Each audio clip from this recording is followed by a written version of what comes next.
to date, the most decorated wrestler in school history.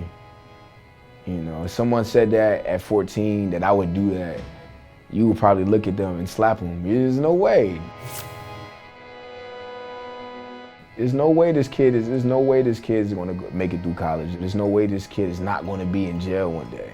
About 5+ years ago, when got wind of who Mike was and was told I needed to go watch him wrestle, kind of just saw there was a different way Mike carried himself. He'd be pacing back and forth, just trying to get in that mindset.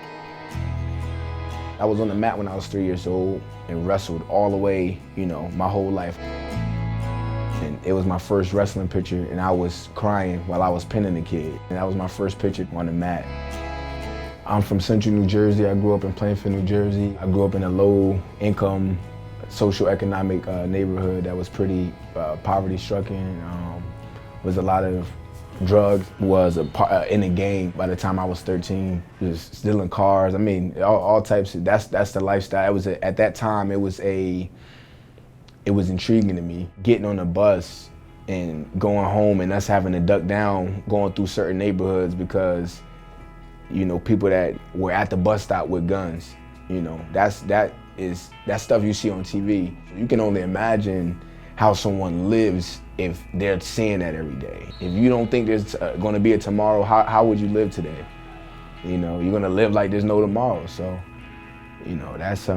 that's how we live. Stay focused. Stay focused. But what happened my 11th grade year, my grandmother, she came down here on a visit from North Carolina. She was like, yeah, we need to get Michael. He needs to come to North Carolina with me and start over. Mike came from a very harsh situation, hence why he had to move down to North Carolina in the first place from New Jersey to make sure that he continue to stay in school, 1 and 2, just stay out of jail. I was like, okay. Went upstairs, grabbed a plastic bag, a trash bag, dumped all my clothes into the bag, grabbed my PS2, threw that in the bag, and I was on my way and I left. I ended up going 48-0 that year. Becoming a high school All-American and becoming the first state champion in school history. So that was the start of something that I worked for, I guess, my whole life, to be a high school state champion. She was in her 70s when she did that. And she saved my life. She gave me a way out. Pembroke is a smaller town, and you get a lot of individual attention. I think that was something that I knew that I needed. I came from a big city, and I didn't want to be in a big environment again. I went to college with $4. I went to college with $4 in a suitcase. That was what I went to college with. My freshman year, I had a fight on campus, ended up getting kicked out of school. So now everybody who told me that I couldn't do it, everybody who said that he'll be out of school in a semester, everybody who said that this is someone who, he's a phenomenal athlete, but he's ignorant, but he's a thug. I just proved them right. I just gave them everything they needed to say, I told you so. He had to go work at a chicken plant, and I think that was one thing that really opened his eyes and let him know that, hey, I have an opportunity here. Once I do what I need to do, I need to make sure I take advantage of it the best I can. I was put here to be great. I was put here to do something significant and really change the world. That's hard to do in a chicken plant. That mentality of I'll do anything, that transferred over, and in that time it was a negative, but that transitioned over to wrestling, and like I said, me conditioning my mind to just positive things. Ended up becoming the first national champion in school history. Last season, a 3-time All-American, 3-time regional champion, 4-time finalist.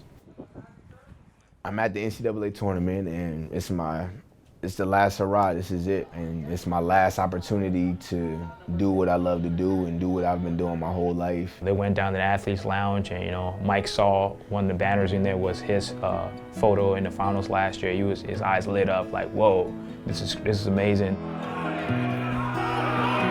I took a loss in overtime in the semis and was able to bounce back and come back and finish the best that I could finish. I think it was great to cap off my career with a win. Not exactly what I wanted in terms of accomplishments and of course bring home a national title, but I think it's great in the way that it did turn out. To have this opportunity to be here, I don't take it for granted at all. You know, I'm doing this for so many people. I'm wrestling for so many people.